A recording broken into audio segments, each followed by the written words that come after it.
নমস্কাৰ, মোৰ চেনেলৰ তৰফৰ পৰা সকলোকে স্বাগতম জনাইছোঁ আৰু আশা কৰোঁ সবেই ভালে আছে আৰু আল্লাহ মোকো ভালে ৰাখিছে। যিহেতু এতিয়া পৰীক্ষা সন্মুখত, গতিকে ছাত্ৰ ছাত্ৰীসকলক কিছুমান প্ৰয়োজনীয় কথা ক'বলৈ আহিছোঁ। ইংৰাজী ছাবজেক্টটো আচলতে ইজি, কিন্তু ছাত্ৰ ছাত্ৰী পঢ়াৰ কিছুমান নিয়ম নীতিৰ অভাৱত ছাত্ৰ ছাত্ৰীসকলে আচলতে নাজানে কোন নিয়মত পঢ়িলে আমি সহজে বেছি শিকিব পাৰিম, সেইটো কিন্তু ছাত্ৰ ছাত্ৰীসকলে নাজানে। সেইটো হৈছে শিক্ষকসকলৰ সেইটো বুজাই দিয়াৰ দায়িত্ব। মই আজি লৈ আহিছোঁ বিশেষকৈ ইংৰাজীৰ ওপৰত আলোচনা। ইংৰাজী মেইন বুক ক্লাছ 9 বিহেভ এইটো লৈ আহিছোঁ, যে ইংৰাজীটো ছাত্ৰ ছাত্ৰীসকলে পঢ়ে কেনেকৈ, যে ৰিডিং পঢ়ে মিনিং নুবুজে, ইয়াৰ অৰ্থ কি। আকৌ মিনিং নুবুজিলেতো মনত নাথাকে। কোৱেশ্যনটো আগৰ নিচিনা নাই যে এই পাঠভিত্তিক কোৱেশ্যনবিলাকে কমন পৰিব। আজিকালি কিন্তু কোৱেশ্যন আহে বেছিভাগ ইনচাইড কোৱেশ্যন, আৰু হঠাৎ কৰি লাইন এটা উঠাই দি তাৰ ওপৰত কোৱেশ্যন কৰে, সেইটো এনচাৰ দিব লাগিব।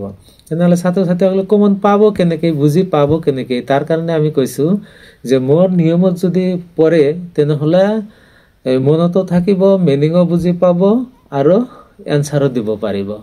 উদাহৰণস্বৰূপে class 9 English main book behave, সেইটোৰ ফাৰ্ষ্ট চেপ্টাৰ হৈছে দি ফান দে হেড, তাৰমানে সিহঁতে কৰা ধেমালিবোৰ। তাৰমানে এই পাঠটোত আচলতে দুজন ছাত্ৰ ছাত্ৰী কি ধেমালি কৰিছে। ছাত্ৰ ছাত্ৰীসকলেতো ধেমালি কৰি ভাল পোৱা, কিন্তু ইয়াত ধেমালি কৰিছে কোনে কোনে, মাৰ্জি আৰু টমি, এই দুজনে কিন্তু ধেমালি কৰিছে। আৰু সিহঁতৰ এই ধেমালিৰ বিষয়টো তোমালোকৰ আগত দাঙি ধৰিছে ক্লাছ 9 ইংৰাজীৰ প্ৰথম চেপ্টাৰৰ যোগেদি, যে পঢ়া শুনা আচলতে কেনেকৈ কৰিব লাগে। যেনেকৈ ফাৰ্ষ্ট পেৰাগ্ৰাফ আছে যে Margie even wrote it that night in her diary, এইটো ফাৰ্ষ্ট গ্ৰাফৰ ফাৰ্ষ্ট লাইন। এবাৰ ইয়াত বুজাইছে যে মাৰ্জি ইভেন ৰোট, মাৰ্জি লিখিছিল, about it that night in her diary, তাইৰ দিনলিপিত লিখিছিল। কি লিখিছিল? On the page headed 17 May 2157 she wrote, today Tommy found a real book. এইখিনিৰ দ্বাৰা বুজাইছে যে এই মাৰ্জি তাইৰ দিনপঞ্জীত লিখিছিল যে 17 May 2157, আৰু কি লিখিছিল? Tommy found a real book. যদি কোৱেশ্যন আহে যে how did Margie write in her diary, ছাত্ৰ ছাত্ৰীসকল প্ৰথমে কুৱেশ্যনটোৰ মিনিং বুজি পাব লাগিব, এনচাৰ পিছৰ কথা। যে মাৰ্জি তাইৰ দিনপঞ্জীত কি লিখিছিল? 17 May 2157 and today Tommy found a real book. এইখিনি হৈ গ'লে হ'ব।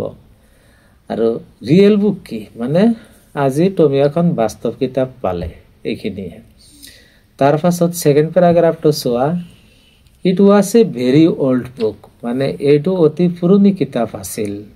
ইয়াত যদি কোৱেশ্যন আহে হাউ ৱাজ দ্য ৰিয়েল বুক, মানে ৰিয়েল বুকটো কেনেকুৱা আছিল, অপশ্যনো যদি দিয়া থাকে নাইচ, অল্ড, নিউ, আগলি, কোনটো এনচাৰ দিবা?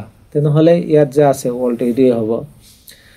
তাৰ পাছত Margie's grandfather once said that when he was a little boy, his grandfather told him there was a time when all histories were printed on paper. তাৰমানে মাৰ্জিৰ ককা দেউতাই এবাৰ কৈছিল মাৰ্জিক যে when he was a little boy, যেতিয়া তেওঁ এজন সৰু ল'ৰা আছিল, his grandfather মানে তেওঁৰ ককা দেউতাই তাইৰ ককা দেউতাক কৈছিল, কি কৈছিল?